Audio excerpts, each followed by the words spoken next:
दोस्तों, सोचो कि आपके सामने एक विशाल सेना युद्ध करने के लिए खड़ी है और आप लोगों की संख्या केवल 16 से 17 होती है, तो आप लोग क्या करोगे। दोस्तों, आज हम आपको ऐसी ही कहानी एक्सप्लेन करेंगे जिसमें कुछ रूसी सैनिक अपने लोगों की रक्षा करने के लिए अकेले ही मंगोल्स की विशाल सेना से लड़ जाते हैं। कहानी की शुरुआत में हमें कुछ रूसी सैनिकों को दिखाया जाता है जो जंगलों में शिकार करने के लिए आए हुए थे। उनके साथ दो बच्चे भी होते हैं जिसमें लड़की नास्टा उन्हीं सैनिकों में से एक सैनिक की बेटी होती है जिसे बांसुरी बजाना बहुत पसंद होता है। वही दूसरा लड़का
चल जाते हैं। लाडा, जो कि कोलोव्रत की दूसरी पत्नी है, वो भी कोलोव्रत के साथ उसे याद दिलाने के लिए उसके साथ चली जाती है। अब हमें दिखाया जाता है कि वो सभी लोग वाटू खान की छावनी में पहुंच चुके हैं। छावनी पर पहुंचने पर वो लोग वाटू खान से मिलते हैं और उन्हें तोहफे कबूल करने का आग्रह करते हैं, तो वाटू खान उनके तोहफे स्वीकार नहीं करता है और उन्हें खाना खाने के लिए बुलाता है। वो सभी लोग खाना खा रहे होते हैं, तभी वो वाटू खान से पूछते हैं कि आपको क्या चाहिए, तो वाटू खान कहता है मुझे तुम्हारा राज चाहिए और जो मेरे सामने झुकेगा उसे ही भोजन मिलेगा, बाकी सारे मारे जाएंगे। इस बात को सुनकर वो लोग राज्य देने से मना कर देते हैं और उन्हें लड़ने की चुनौती देते हैं। तभी वाटू खान उनकी वीरता को देखने के लिए कोलोव्रत को एक ताबीज देता है जिसको दिखाने से कोई भी सैनिक उन पर हमला नहीं करेगा और उन्हें जाने देगा। अब खाने के बीच वाटू खान उन पर हमला कर देता है जिसमें छोटे राजकुमार मारे जाते हैं और बाकी सारे लोग निकल कर भाग जाते हैं। अब बचे हुए सैनिक तेज तूफान में राज्य की तरफ निकल रहे होते हैं, तभी एक रूसी आदमी अपने बड़े से भालू के साथ उनके पास आता है। उसका नाम नेस्टर होता है। वो अपने साथ उन लोगों को एक गुफा में ले जाता है जहाँ वो सारे लोग आराम करते हैं, लेकिन कोलोब्रत सब कुछ भूल जाने के डर से सोता नहीं है। अब हम दूसरी तरफ देखते हैं जहाँ वाटू खान की सेना उनके राज्य में पहुंच चुकी होती है। अब सुबह होती है। वो सारे लोग नेस्टर को पीछे छोड़कर राज्य की ओर निकल जाते हैं। अब वो सभी लोग अपने राज्य में पहुंचते हैं, जहां राज्य में पहुंचने पर उन्हें पता चलता है कि वाटू खान ने उनके राज्य को हरा दिया है। इसमें राजकुमार यूरी और कोलोब्रत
उसके राजा उनकी संख्या को देखकर उसे मना कर देते हैं।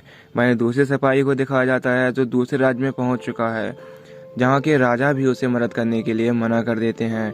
यहाँ तीसरा सिपाही भी बेहोश होकर गलत रास्ते पर चला जाता है, जहाँ मंगोल सैनिक उसे पकड़ लेते हैं। अब कोलोब्रत और उसके साथियों को दिखाया जाता है जो आत्मा बनकर मंगोल सैनिकों को मार रहे होते हैं। वो अपने चेहरे पर एक जड़ी बूटी लगाते हैं जिससे उनका चेहरा रात में भी चमकने लगता है। इससे सारे लोगों को विश्वास हो जाता है कि भाई लोग जंगली आत्मा हैं।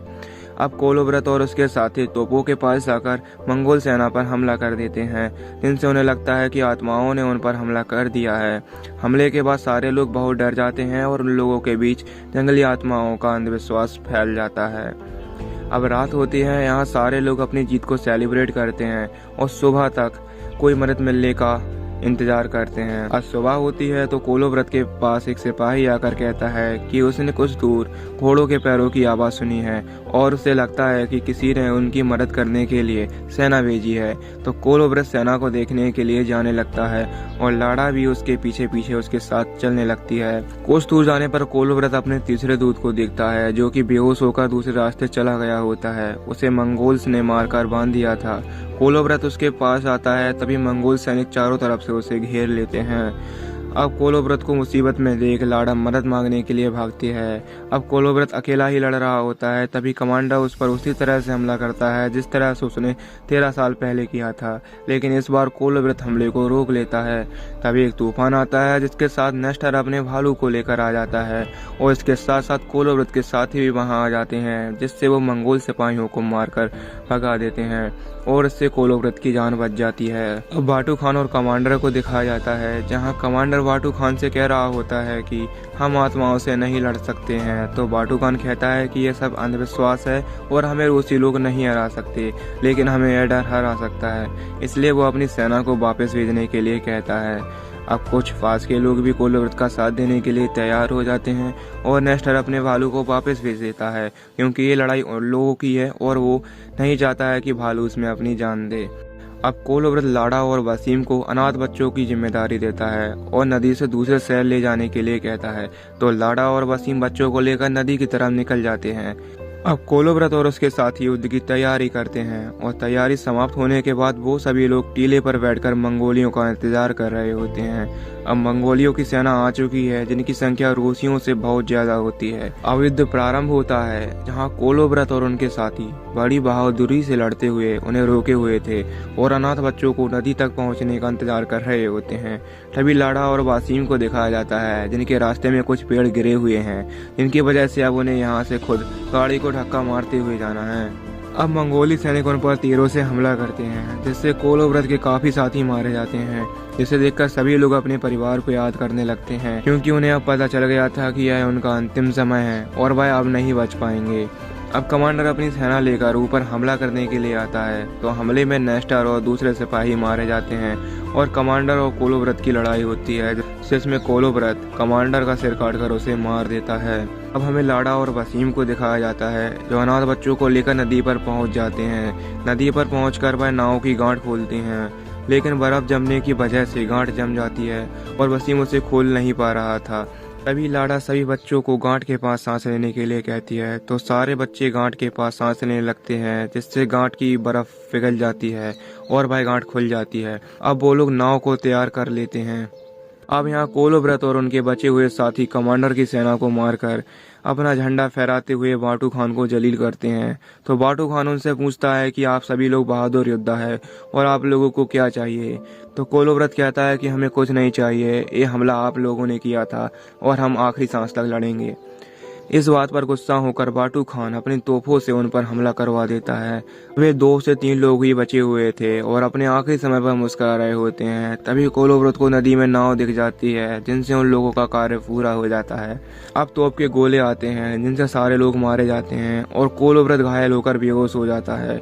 अब कोलो व्रत अकेला ही बचा हुआ था। बेहोशी से जागने के बाद वह अपनी तलवार को उठाकर मंगोली सैनिकों के पास जाता है और उन्हें ताबीज दिखाता है, तो कोई भी सैनिक उसे नहीं मारता। अब बाटू खान आता है और पूछता है कि तुम लोग कौन हो। तो कोलो व्रत जवाब देता है कि मैं एक रूसी योद्धा हूँ और एक दिन हम लोग जरूर जीतेंगे। घायल होने की वजह से वह जमीन पर गिर जाता है और उसके साथ ताबीज भी नीचे गिर जाती है।